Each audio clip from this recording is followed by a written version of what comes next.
Termasuk Aisyah pun dimakamkan di Baqi. Ambo cali lo di Makkah Pak, di Mahlah namanya. Itu dimakamkan Khadijah, sama saja. Jadi sikoko mau orang kaya, orang miskin sama saja sikon Paknya. Di Indonesia mungkin berbeda Pak, adonan bermacam-macam, tapi tetap juga manfaatnya tidak ada. Maka itu kehausan tentang dunia akan berakhir kalau manusia sudah masuk ke dalam kubur. Barulah manusia itu paham. Sebelum sampai ke situ, makanya awak mengaji kini nan manan haratu awak nan sabananyo, nan marasaki awak nan sabananyo, yang kita manfaatkan, yang kita konsumsi, yang kita sedekahkan, yang kita berikan, yang kita bagikan kepada orang-orang yang tempat kita berbagi. Itulah nan menjadi haratu awak. Itu yang dikatakan tadi oleh Allah itu, ya kan? Kalaulah iza taradda, kalaulah tiba kebinasaan, tidak ada lagi manfaat hartanya itu gitu. Jadi kalau mau orang kaya, mau orang miskin itu samanya.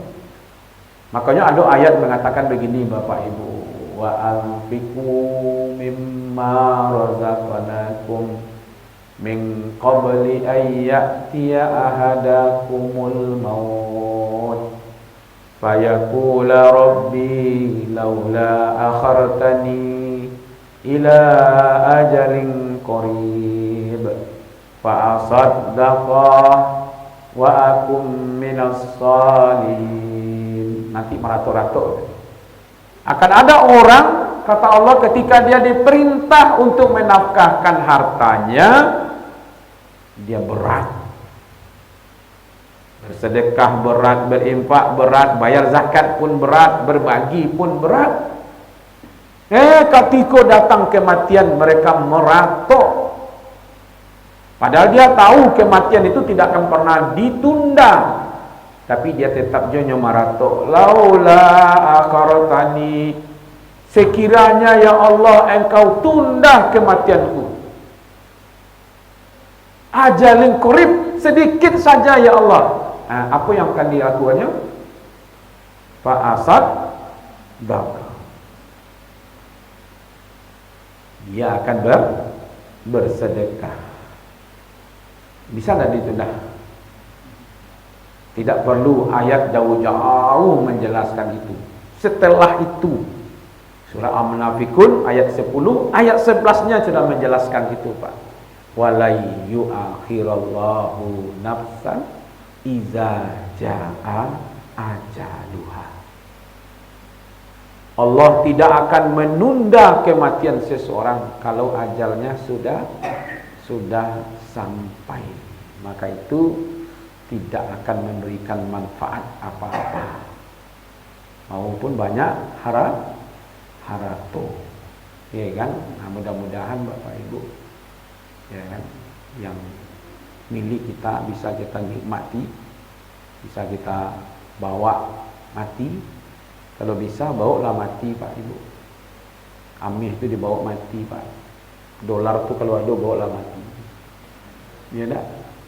Kalau ada barang-barang berharga tu bawa mati. Kalau ada surat-surat berharga bawa mati. Kalau ada tanah-tanah yang lawih tu dibawa mati. Baca caranya Pak. Berbagilah. Kau untuk anak miskin, kau untuk orang yatim, kau untuk sekolah agama, kau masaji, kau untuk musola, kau pondok tapis, kau titip Pak, titip sih kau. Awak melenggang-lenggang saya ke akhirat deh. Beko tiba dia akhirat. Ma dulu ngambil titip harta mo anak yatim. Mana orang miskin dulu, mana panti dulu, ma dulu Pak harap tu ambo, nan ambo titip di sekolah dulu, di pondok tapis, nan di masaji dulu, yang ambo bangun itu dulu kan ada dulu amanya, ambo titip ambil sadar dia. Awak melenggang-lenggang saya ke akhirat lagi. Tapi kalau ditinggal, yauma la yanfa'u malu wala banun, ternyata tidak memberikan manfaat. Harta tidak lagi manfaat, Ditinggal aratu diambil dia anaknya baca kak bulu. Ya kan? Balego pagainya samoinyo. Lah dulu harato makanya cakap pak. Kalau ndak do harato ndak do nya cakap. Napa ke cakap cakap ndak. Akhirnya apa yang terjadi? Ya kan? Harto ndak manfaat kawa, ternyata keturunan awak. Pertanyaannya Bapak Ibu, sebelum saya buka. Nabi pernah ndak meninggalkan harta? Ada nggak Nabi mewariskan harta agak sedikit saja Pak? Anak beliau ada yang tinggal kan? Fatimah, ada cucu juga. Aisyah masih hidup, ya kan? Istri beliau yang meninggal baru Khadijah kan? Tahu tunjukkan Pak satu dalil Nabi pernah meninggalkan sekeping emas. Maka hadis itu mengatakan innal anbiya la yarisu dinar wala dirham. Sesungguhnya Nabi tidak meninggalkan dirham, itu uang perak, dan tidak pula uang emas, itu di dinar. Malahan baju beliau tergadai ketika beliau wafat. Baju besi beliau itu tergadai Pak di orang Yahudi, karena waktu itu beliau terhutang. Ada orang minta makan gandum, akhirnya tidak ada di rumah Nabi. Ya, tidak ada di rumah Nabi. Akhirnya digadaikanlah baju besi itu untuk mendapatkan 3 sak gandum untuk diberikan kepada orang miskin. Lalu beliau wafat, itu belum ditebusi. Kalau gitu Nabi meninggalkan hutang, iya. Tapi barang jaminan jauh lebih mahal dibandingkan hutangnya. Ya kan? Akhirnya ditebusi oleh Ali. Ya kan? Begitulah keadaan Nabi. Pertanyaan, apakah Nabi miskin? Apa Nabi miskin Pak? Sehingga tidak ada meninggalkan harta. Ya kan? Inilah pelajaran dari Nabi kepada kita yang selalu mabuk-mabuk dengan harta Pak. Supaya kita paham, tidak ada kayu Bapak Ibu. Tidak masalah orang Islam tidak kayu Pak. Boleh. Tapi manfaatkan. Iya kan? Bunyolah tanah Pak. Dua sonanya Pak. Kok berdasarkan keyakinan Pak? Kalau dia yakin akan mendapatkan balasan yang terbaik dari Allah, dia akan lepas. Wa saddaqa bil husna. Tapi kalau dia tidak yakin bahwa Allah akan membalas apa yang dia berikan itu dengan yang lebih baik, wa kadzdzaba bil husna, maka dia tidak akan mau. Akhirnya yakin tak Bapak Ibu? Yang nahal tua waktu nanawa bagikan. Baik, kita buka tanya jawab. Ma tahu ko ndak tahu kama kamu lapian haratu ambo sebanyak ko tak umpamu nak ambo age jalan Pak kalau ada ko ndak tentu kama kamu agian haratu ko ustaz ma tahu paji tu ya nak ambo tunjukan jalannya ko kama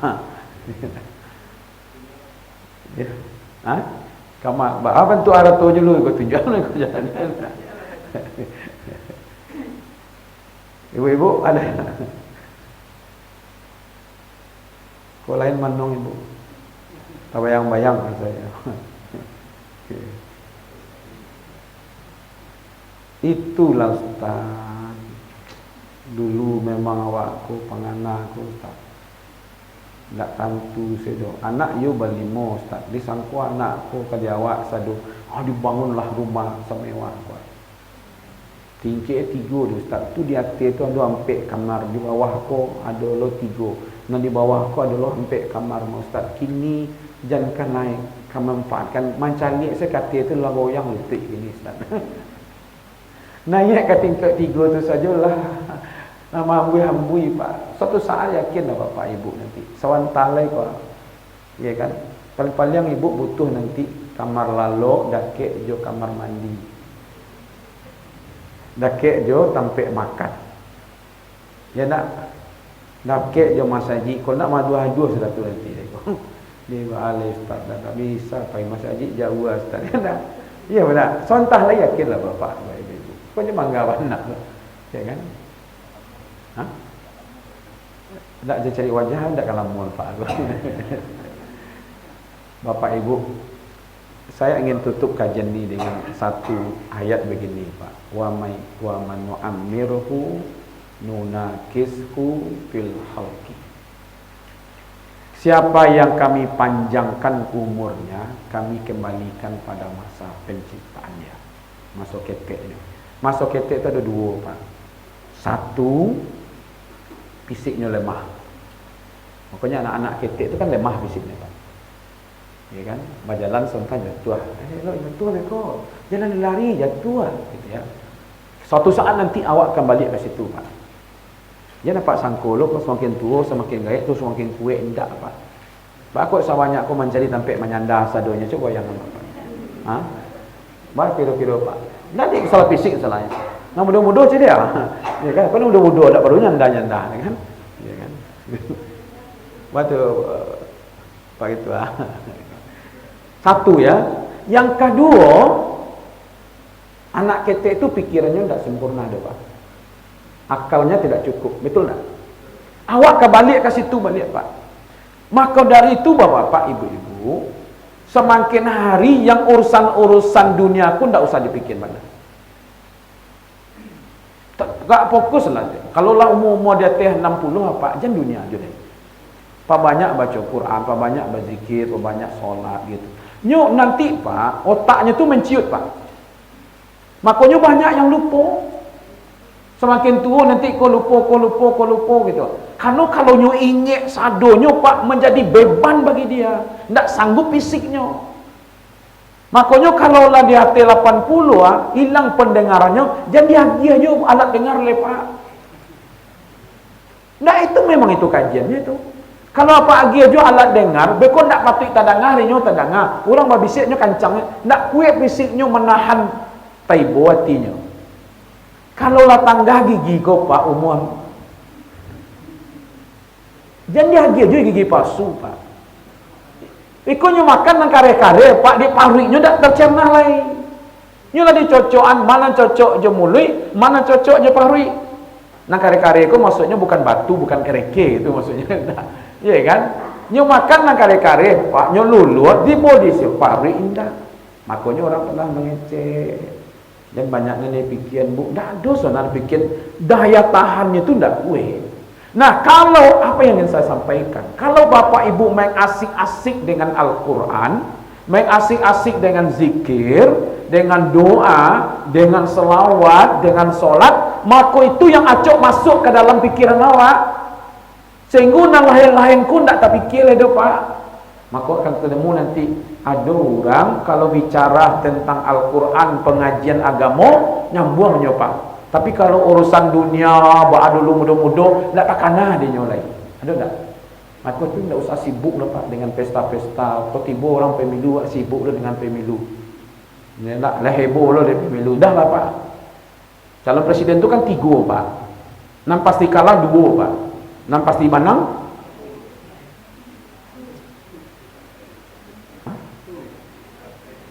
Indahnya kan 3 calon presiden. Yang kalah 2, yang menang makan. Tidak. Apa yang salah situ? Hah? Nak calon presiden kan 3. Yang menang 1, yang kalah ayah. Maka pikir-pikir mana apa? Iya kan? Kan tak mungkin lo 3 menang depan tu. Hah? Iya kan? Mana itu dipikir pak? Ya biasa. Nyo saya nak kenal Jawa. Iya kan? Nah, kalau ingin juga berdoa lah.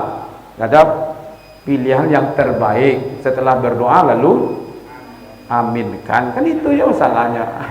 Iya kan? Amin ya Rabbal Alamin. Dia berpindah-pindah lo karena lain gara-gara di pilpres segala macam kan. Nah, artinya Bapak Ibu, kencangkanlah pikiran kita untuk akhirat. Mata nasu bima ta'isu bih. Manusia itu akan mati tergantung apa yang dia asik.